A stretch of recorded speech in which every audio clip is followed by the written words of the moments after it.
Olá pessoal, bem-vindos ao quadro. Então nós vamos hoje continuar com a nossa frente de termologia.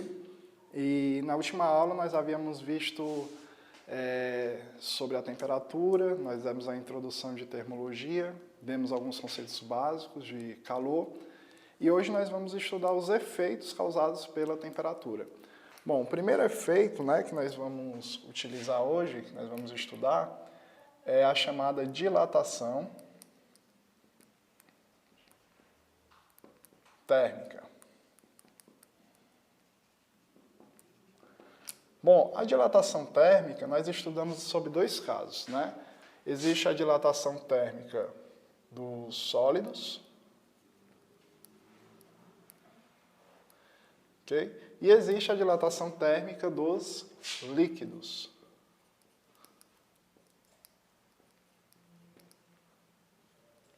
O objetivo da aula de hoje vai ser estudar esse primeiro aqui, a dilatação térmica dos sólidos, que é um estudo mais simples e nos embasará para estudarmos a dilatação térmica dos líquidos.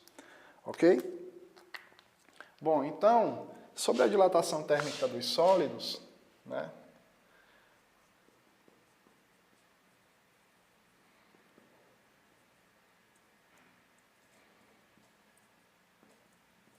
nós entendemos sobre algumas modalidades.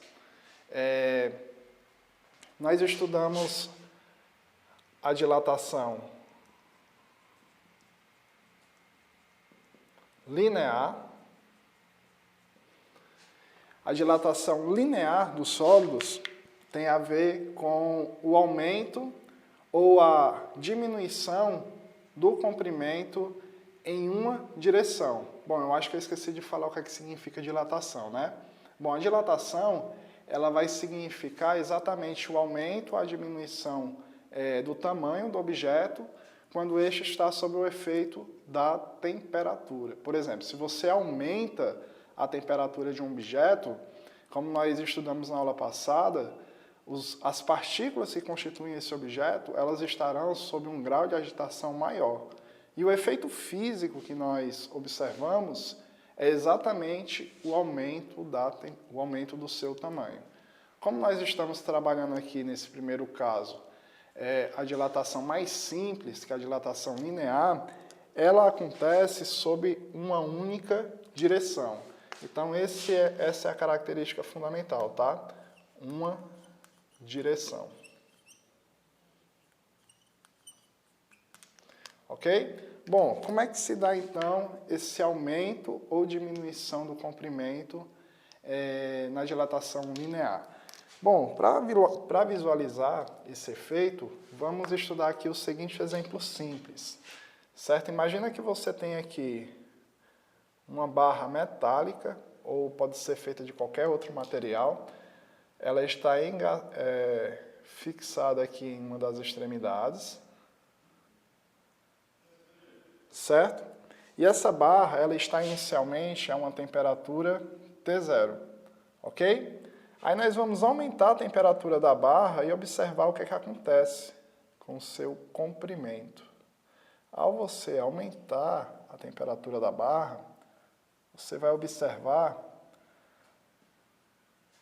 um aumento do comprimento da barra. Por exemplo, inicialmente ela estava a temperatura T0, sob essa temperatura T0, ela tinha um comprimento L0, que corresponde ao comprimento inicial da barra antes do aquecimento. A uma temperatura maior, a barra sofreu uma variação do seu comprimento, que foi de L0 para L. Ok? Nesse caso aqui, houve um aumento do comprimento, e esse aumento está representado por este comprimento aqui. Delta L.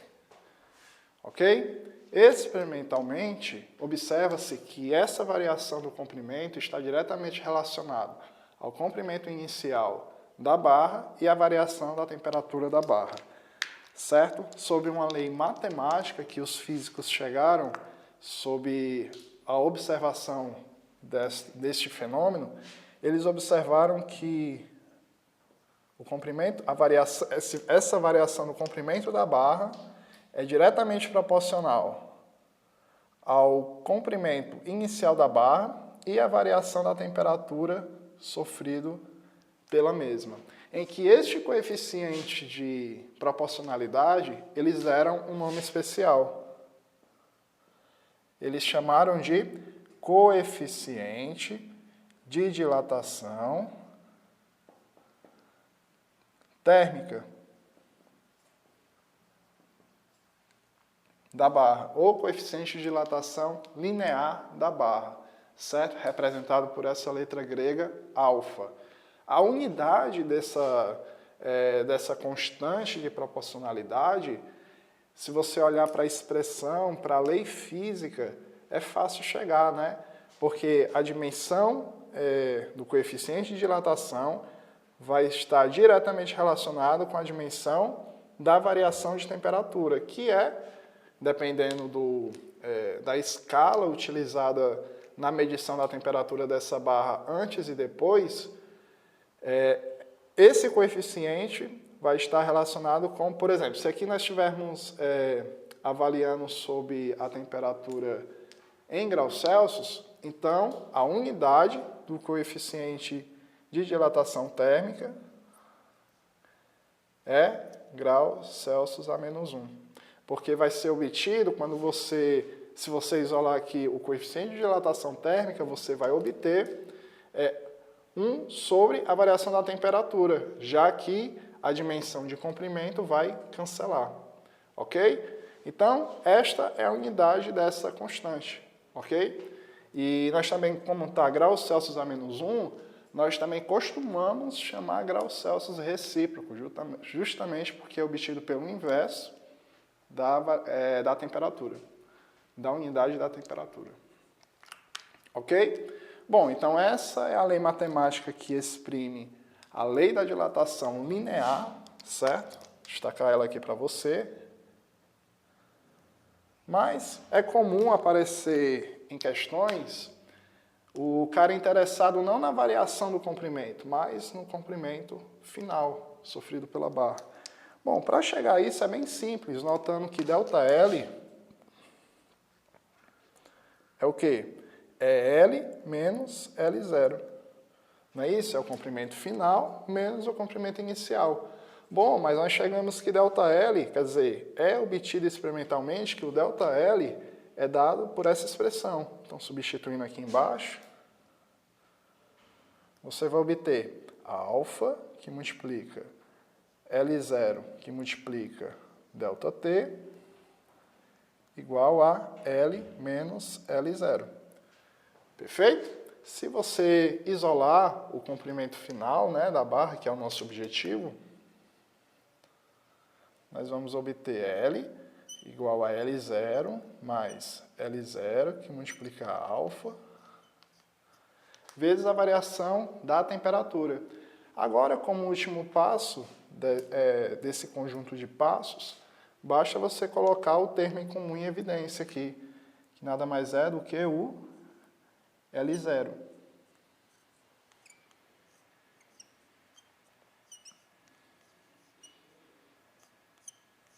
Pronto. Então, na sua prova, pode aparecer tanto dessa forma aqui, né, o cara querendo que você descubra a variação do comprimento, como desta forma aqui, em que você vai obter o comprimento final da barra logo após você variar a temperatura de T0 para T. Lembrando que o efeito inverso, quer dizer, ao invés de você aumentar a temperatura, você diminua a temperatura. Então, pense mais ou menos no efeito, em vez de ser daqui para cá, fosse o contrário, fosse daqui para cá. O que é que iria acontecer? Se você diminuir a temperatura, significa que você vai diminuir o comprimento sofrido pela barra, tá ok? Então é bem isso, pessoal. Se você aumenta a temperatura, você aumenta o comprimento da barra. Inversamente, se você diminuir a temperatura, você diminui o comprimento da barra. Tranquilo? Pois bem, essa é a dilatação linear dos sólidos.